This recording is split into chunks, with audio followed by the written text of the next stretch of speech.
ਸਾਂਝ ਪੰਜਾਬ ਦੀ ਟੀਵੀ ਤੁਹਾਡਾ ਸਵਾਗਤ ਹੈ। ਤੁਸੀਂ ਦੇਖ ਰਹੇ ਹੋ ਸਾਂਝ ਪੰਜਾਬ ਦੀ ਟੀਵੀ। ਫਰੀਦਕੋਟ ਪੁਲਿਸ ਨੇ ਲਾਰੈਂਸ ਬਿਸ਼ਨੋਈ ਗੈਂਗ ਦੇ ਨਾਂ ਤੇ 1,25,000 ਰੁਪਏ ਦੀ ਫਰੌਤੀ ਮੰਗਣ ਵਾਲੇ ਨੌਜਵਾਨ ਨੂੰ ਕੀਤਾ ਗ੍ਰਿਫਤਾਰ। ਦੋਸ਼ੀ ਨੇ ਆਪਣੇ ਹੀ ਪਿੰਡ ਕੰਘਿਆਣਾ ਦੇ ਇੱਕ ਕਿਸਾਨ ਪਰਿਵਾਰ ਤੋਂ ਉਸਦੇ ਪੁੱਤਰ ਨੂੰ ਜਾਨੋਂ ਮਾਰਨ ਦੀ ਧਮਕੀ ਦੇ ਕੇ ਫਰੌਤੀ ਮੰਗੀ ਗਈ ਸੀ। ਕਿਸਾਨ ਪਰਿਵਾਰ ਨੂੰ ਚਿੱਠੀ ਲਿਖ ਕੇ ਫਰੌਤੀ ਦੀ ਕੀਤੀ ਗਈ ਸੀ ਮੰਗ। ਫਰੀਦਕੋਟ ਤੋਂ ਗੁਰਪ੍ਰੀਤ ਪੱਕਾ ਦੀ ਵਿਸ਼ੇਸ਼ ਰਿਪੋर्ट।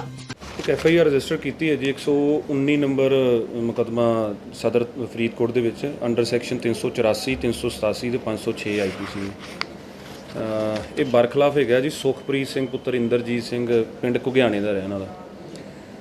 साढ़े कोल जगदीप सिंह पुत्र दर्शन सिंह घुगियाने का ही वो रहने वाले आ। उन्होंने साढ़े कोल कंप्लेंट आके की कि सानू कोई बंदा जिहड़ा कोई अनामलूम व्यक्ति जिहड़ा वो ਸਾਡੇ ਘਰ ਦੇ ਵਿੱਚ ਟਰੈਕਟਰ ਉੱਥੇ ਉਹਨਾਂ ਦੇ ਘਰ ਬਾਹਰ ਖੇਤਾਂ ਦੇ ਵਿੱਚ ਘਰ ਹੈ, ਉੱਥੇ ਟਰੈਕਟਰ ਦੀ ਸੀਟ ਦੇ ਉੱਤੇ ਕੋਈ ਬੰਦਾ ਜਿਹੜਾ ਹੱਥ ਲਿਖਤ ਆਪਦਾ ਪੱਤਰ ਸੁੱਟ ਕੇ ਗਿਆ ਹੈਗਾ, ਜਿੰਦੇ 'ਚ ਉਹ ਆਪਣੇ ਆਪ ਨੂੰ ਲਾਰੈਂਸ ਬਿਸ਼ਨੋਈ ਗੈਂਗ ਦਾ ਮੈਂਬਰ ਦੱਸ ਰਿਹਾ ਤੇ 1 ਲੱਖ ਰੁਪਇਆ ਜਿਹੜੀ ਆ ਉਹਦੇ ਤੋਂ ਫਰੌਤੀ ਦੀ ਮੰਗ ਕਰ ਰਿਹਾ। ਜੇ ਨਾ ਫਰੌਤੀ ਦਿੱਤੀ ਤੇ ਉਹਨੇ ਧਮਕੀ ਦਿੱਤੀ ਹੈ ਕਿ ਉਹ 3 ਭਰਾ ਨੇ, ਉਹਨਾਂ 3 ਭਰਾਵਾਂ ਦੇ ਇੱਕੋ ਹੀ ਬੇਟਾ ਸਾਰੇ, ਬਾਕੀ 2 ਭਰਾਵਾਂ ਦੇ ਬੇਟੀਆਂ ਹੀ ਆ, ਉਸ ਦੇ ਇੱਕ ਬੇਟਾ ਤੇ ਤੇਰੇ ਬੇਟੇ ਨੂੰ ਮਾਰ ਦਿਆਂਗੇ ਨਹੀਂ ਤਾਂ। ਜਿਸ ਦੇ ਸੰਬੰਧ ਦੇ ਵਿੱਚ ਇਹਦੀ ਬੈਕ ਸਟੋਰੀ ਇਹ ਹੈ ਕਿ ਪਹਿਲਾਂ 20/7 ਨੂੰ ਉਹਦੇ ਘਰ ਦੇ ਟਰੈਕਟਰ ਤੇ ਜਦੋਂ ਉਹਨੇ ਸਵੇਰੇ ਖੇਤ ਜਾਣ ਵਾਸਤੇ ਟਰੈਕਟਰ ਕੱਢਣ ਲੱਗਾ ਤੇ ਉੱਪਰ ਉੱਥੇ ਵੱਟਾ ਉੱਪਰ ਰੱਖਿਆ ਹੋਇਆ ਸੀਗਾ ਪੱਤਰ ਦੇ, ਤੇ ਉਹਦੇ ਥੱਲੇ ਪੱਤਰ ਪਿਆ ਸੀਗਾ ਜਦੋਂ ਉਹਨੇ ਪੰਜਾਬੀ ਦੇ ਵਿੱਚ ਲਿਖਿਆ ਹੋਇਆ ਸੀਗਾ।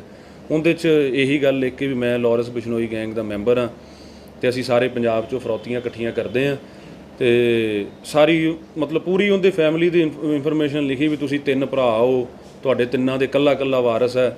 ਜੇ ਲੱਖ ਰੁਪਇਆ ਉੱਥੇ ਨਾਲ ਹੀ ਮੜੀਆਂ ਬਣੀਆਂ ਹੋਈਆਂ ਇਹਨਾਂ ਦੇ ਘਰ ਦੇ ਲਾਗੇ, ਤੇ ਮੜੀਆਂ ਦੇ ਵਿੱਚ 2 ਇੱਟਾਂ ਪਈਆਂ ਕਹਿੰਦੇ, ਤੇ ਉੱਥੇ 1 ਲੱਖ ਰੁਪਇਆ ਰੱਖਿਆ ਜੇ ਤੂੰ ਆਪਣੇ ਬੱਚੇ ਦੀ ਜਾਨ ਬਚਾਉਣੀ ਹੈ।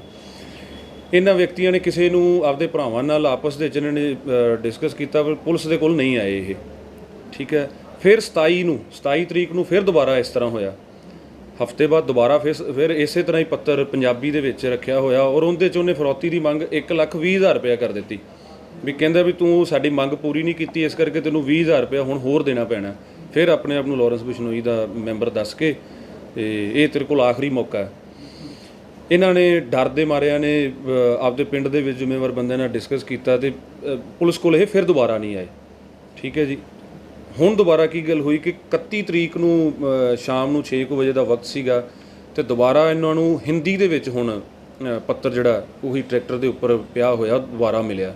ਜਦੋਂ ਹਿੰਦੀ ਦੇ ਵਿੱਚ ਪੱਤਰ ਮਿਲਿਆ ਇਹਨਾਂ ਦੇ ਦੱਸਣ ਦੇ ਮੁਤਾਬਕ ਕਿ ਅਸੀਂ ਫਿਰ ਬਹੁਤ ਜ਼ਿਆਦਾ ਡਰ ਗਏ ਕਿ ਇਹ ਵਾਕਈ ਲਾਰੈਂਸ ਬਿਸ਼ਨੋਈ ਗੈਂਗ ਦਾ ਮੈਂਬਰ ਹੋ ਸਕਦਾ ਜਿਹੜਾ ਬੰਦਾ ਹਿੰਦੀ ਦੇ ਵਿੱਚ ਸਾਨੂੰ ਪੱਤਰ ਲਿਖ ਰਿਹਾ, ਤੇ ਇਹ ਸਾਡੇ ਕੋਲ ਪੁਲਿਸ ਸਟੇਸ਼ਨ ਦੇ 'ਚ ਆਏ। ਇਸ ਤੋਂ ਪਹਿਲਾਂ ਇਹਨਾਂ ਨੂੰ ਜਦੋਂ ਇਹ ਸਾਡੇ ਕੋਲ ਆਏ ਤੇ ਨਾਲ ਦੀ ਨਾਲ ਇਹਨਾਂ ਨੂੰ ਪਿੰਡ ਦੇ ਵਿੱਚੋਂ ਇਹਨਾਂ ਨੂੰ ਇਸ ਗੱਲ ਦਾ ਸੂਹ ਮਿਲ ਗਈ ਕਿ ਜਿਹੜਾ ਇਹ ਦੋਸ਼ੀ ਹੈ ਸੁਖਪ੍ਰੀਤ ਸਿੰਘ ਹੈ, ਇਹ ਸੁਖਪ੍ਰੀਤ ਸਿੰਘ ਜਿਹੜਾ ਘੁਗਿਆਣੇ ਦਾ ਹੀ ਇਹ ਰਹਿਣ ਵਾਲਾ।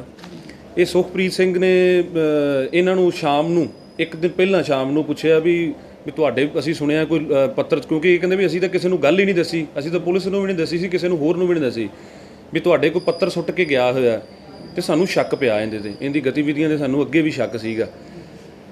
ਕਾਰਨ ਇਸ ਗੱਲ ਦਾ ਇਹ ਨਿਕਲਿਆ ਹੈਗਾ ਜਦੋਂ ਇਹਨੂੰ ਗ੍ਰਿਫਤਾਰ ਕੀਤਾ, ਗ੍ਰਿਫਤਾਰ ਕਰਕੇ ਪੁੱਛਗਿੱਛ ਕੀਤੀ ਹੈ, ਕਾਰਨ ਸੁਖਪ੍ਰੀਤ ਦੇ ਪੱਤਰ ਲਿਖਣ ਦਾ ਇਹ ਨਿਕਲਿਆ ਹੈਗਾ ਕਿ ਇਹਦੀ 2 ਕਿੱਲੇ ਜ਼ਮੀਨ ਹੈ, ਆਪਣੇ ਮਾਤਾ ਪਿਤਾ ਤੋਂ ਅਲੱਗ ਰਹਿੰਦਾ, ਠੀਕ ਹੈ। ਇਹਨੇ ਕੋਈ ਗੈਰ ਕਾਨੂੰਨੀ ਢੰਗ ਨਾਲ ਕਿਸੇ ਲੇਡੀ ਨੂੰ ਵੀ ਲੇਡੀ ਨੂੰ ਵਿਆਹ ਤੋਂ ਬਿਨਾਂ ਰੱਖਿਆ ਹੋਇਆ, ਠੀਕ ਹੈ।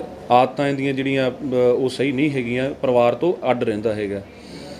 ਇਹਦੀ 2 ਕਿੱਲੇ ਜ਼ਮੀਨ ਹੈ, 2 ਕਿੱਲੇ ਜ਼ਮੀਨ ਜਿਹੜੀ ਆ ਉਹ ਇਹਨਾਂ ਨੂੰ ਹੀ ਮਦਈਆਂ ਨੂੰ ਜਗਦੀਪ ਸਿੰਘ ਰੇ ਠੇਕੇ ਤੇ ਲੈਂਦੇ ਆ 3 ਭਰਾ।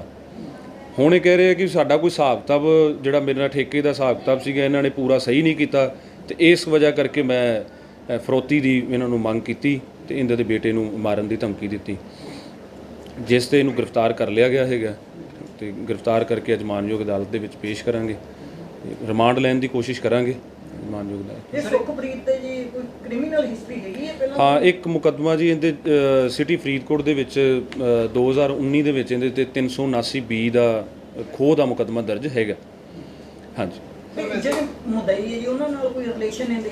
ਰਿਲੇਸ਼ਨ ਮੈਂ ਤੁਹਾਨੂੰ ਦੱਸਿਆ ਕਿ ਰਿਲੇਸ਼ਨ ਇਹ ਹੈ ਕਿ ਇਹ ਜਿਹੜੇ ਆ ਇੱਕੋ ਪਿੰਡ ਦੇ ਆ ਤੇ ਗੁਆਂਢ ਦੇ ਵਿੱਚ ਇਹਨਾਂ ਦਾ ਘਰ ਹੈ, ਥੋੜ੍ਹੇ ਦੂਰੀ ਤੇ ਘਰ ਹੈ। ਜ਼ਮੀਨ ਜਿਹੜੀ ਹੈ ਇਹਦੀ ਦੋਸ਼ੀ ਦੀ ਸੁਖਪ੍ਰੀਤ ਦੀ ਹੈ, ਜਗਦੀਪ ਸਿੰਘ ਹੋਰਾਂ ਨੇ ਠੇਕੇ ਤੇ ਲਈ ਹੋਈ ਸੀ ਪਿਛਲੇ ਸਾਲ। ਵੈਸੇ ਇਹਦੀ ਹਿਸਟਰੀ ਕੀ ਹੈ, ਕੰਮ ਕਰ ਕੀ ਕਰਦਾ ਸੀ? ਕੰਮ ਕਰ ਕੁਝ ਨਹੀਂ ਕਰਦਾ ਜੀ, ਨਾਲ ਮਜ਼ਦੂਰੀ ਕਰਦਾ। 2 ਕਿੱਲੇ ਜ਼ਮੀਨ ਹੈ, ਆਪਣੀ ਜ਼ਮੀਨ ਤੇ ਵੀ ਖੁਦ ਖੇਤੀ ਨਹੀਂ ਕਰਦਾ, ਅੱਗੇ ਠੇਕੇ ਦਿੱਤੀ ਹੋਈ ਹੈ ਜ਼ਮੀਨ ਇਹਨੂੰ। ਹੁਣ ਅਗਲੀ ਫਰਦਰ ਕਾਰਵਾਈ ਕੀ ਚੱਲ ਰਹੀ ਹੈ? ਕਾਰਵਾਈ ਅਗਲੀ ਅਸੀਂ ਕਰ ਰਹੇ ਹਾਂ ਜੀ, ਇਹਦੇ ਘਰ ਦੀ ਤਲਾਸ਼ੀ ਲਈ ਹੈ। ਸਾਨੂੰ ਇੱਕ ਜਿਹੜੀ ਕਾਪੀ ਹੈ ਜਿਹਦੇ ਦੀ ਹੱਥ ਲਿਖਤ ਹੈ ਉਹ ਮਿਲ ਗਈ ਹੈ। ਜਿਹੜੇ ਪੱਤਰ ਇਹਨੇ ਡਾਇਰੀ ਦੇ ਪੇਜਿਸ ਤੇ ਲਿਖੇ ਸੀਗੇ, ਤਿੰਨੇ ਜਿਹੜੇ ਪੱਤਰ ਹੈ ਇੱਕੋ ਤਰ੍ਹਾਂ ਦੇ ਡਾਇਰੀ ਦੇ ਪੇਜ ਤੇ ਆ। ਇੱਕ ਡਾਇਰੀ ਦਾ ਉਹਦੇ ਨਾਲ ਦਾ ਹੂਬਹੂ ਪੰਨਾ ਜਿਹੜਾ ਉਹ ਕਾਪੀ ਦੇ ਵਿੱਚੋਂ ਇਹਦੇ ਘਰ ਦੇ ਵਿੱਚ ਬਰਾਮਦ ਹੋ ਗਿਆ ਹੈਗਾ ਸਾਨੂੰ।